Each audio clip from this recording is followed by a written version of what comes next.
बिस्मिल्लाहिर्रहमानिर्रहीम अस्सलाम वालेकुम तमाम मेरे भाई बहनों, खुश रहो आबाद रहो। साढ़े दवा हमेशा तुहाडे नाल है। हसदे रहो मुस्कुराते रहो। आदे व्लॉग दा करदे असी आगाज़। हाँ जी, तो माशाअल्लाह असी ना अज मुंजी जम्मन वास्ते आ गए हैं।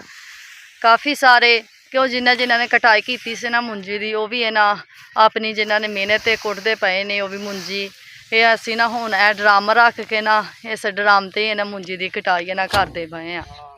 वो भी तुहाडे भैन भरावां नाल मैं शेयर करदे आ।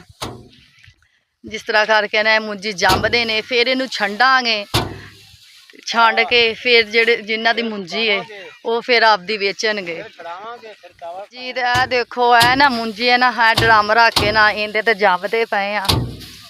काफ़ी सारे असी आए हुए हैं, 5-6-7 जाने आ जेह्ड़े असी ना मुंजी दी पहले कटाई की है। फिर छोटे छोटे ना पूले बन्ने ने, ये बन के भरियां ते फिर ना ड्रम्मा ते मुंजी जिहड़ी ये जमदे पे आ। देखो है पेड़ लगा होया है मुंजी दा। ते यही साडी आदि अगली है ना जिहड़ी असी वड्डी है वो भी जाके असी ना हाले उन्नू बन्नना है। फिर वो जिहड़ी है वो कल ना उन्नू बन के उंदे पूले अज ते वो फिर सुबह जंबांगे। ते काफ़ी सारे जिहड़े ना ए जिहड़ी ना ये पूले जिहड़े ने ये जंबी हुई है मुंजी, ते इधरली जंबी हुई है। इंदा ना शाम नू ना इक्को बारी ना काफ़ी सारी है, ये है 5 कनाली है ने ज़्यादा है। वो कटाई करके शाम तक इंशाल्लाह फारग हो जावांगे। ते जिहड़ी भी अगली रूटीन होई वो तुहाडे भैन भरावां नाल शेयर कीती रखा करांगे। ए ना इधर जम के ना पूले वगैरह रखे हुए ने इधरली साइड वाल, ते साइडा ते ना परली साइडा ते मकई है। क्यों साढ़े ना इस मुंजी ते भी है ना 4-5 दिन होर लगनगे, ज़्यादा नहीं। क्यों अगों जिहड़ियां मुंजियां ना वो ख़त्म हो गई हैं, ते यही है 2-3 दिन साढ़े बस होर लगनगे। फिर अगों तो ना अगों कनक गडींदी पई है, जिहड़े ना मटर है फिर मटर गाड़ते पे ने। फिर मटरां तो बगैर बाद गंदम दी फिर कटाई गंदम उन्होंने गड्डनी शुरू कर लैनी है। जिस तरह फिर जेह्ड़ी भी रूटीन होई ए पेड़ लगा पिया है मुंजी दा।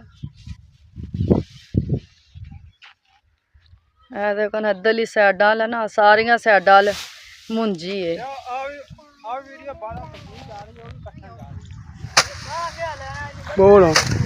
हाँ जी, ते ना ए थोड़ी जी रह गई आ 10 फूले कुट्टन वाले, ते असीं ना कुट्टनी शुरू की हुई है।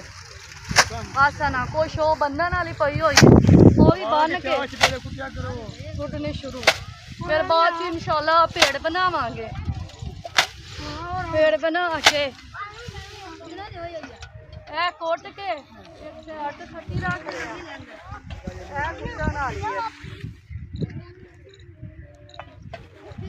जेहड़ियां ना असीं कुटदे पे आ। सुबह दे आए हुए हैं जेहड़ी कुटदे पे आ।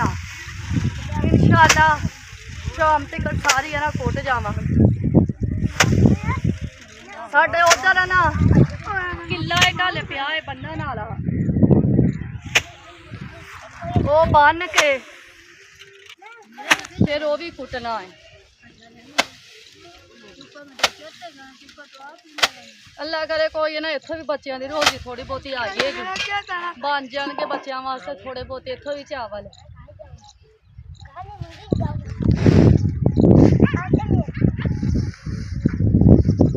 असी सुबह के 8-9 बजे दे आए हुए हैं, 2 बजन वाले ने। शाम नू जावांगे 4-5 बजे घर। इंशाल्लाह शाम तक ना फारग हो जावांगे।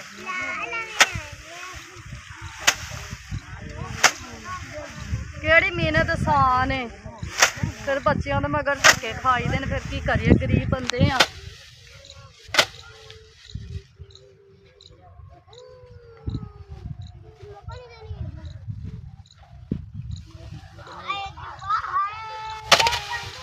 ये मुकाम की गल कर सलाम लाओ।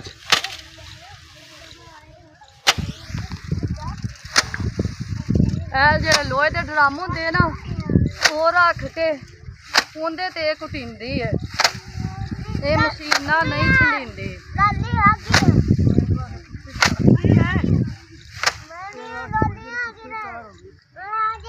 ਇਹ ਤੇ ਹੁਣ ਮੁਕਾਜ ਆ। ਹਾਂਜੀ, ਇਹੀ ਸਾਡੀ ਅੱਜ ਦੀ ਰੂਟੀਨ ਸੀ। ਸਾਡੇ ਚੈਨਲ ਨੂੰ ਲਾਈਕ ਵੀ ਕਰਿਓ, ਸਬਸਕ੍ਰਾਈਬ ਵੀ ਕਰਿਓ, ਕਮੈਂਟ ਵਿੱਚ ਸਾਨੂੰ ਜ਼ਰੂਰ ਦੱਸਣਾ ਸਾਡੀ ਵੀਡੀਓ ਅੱਛੀ ਬਣੀ ਹੈ। ਅੱਲਾ ਹਾਫਿਜ਼।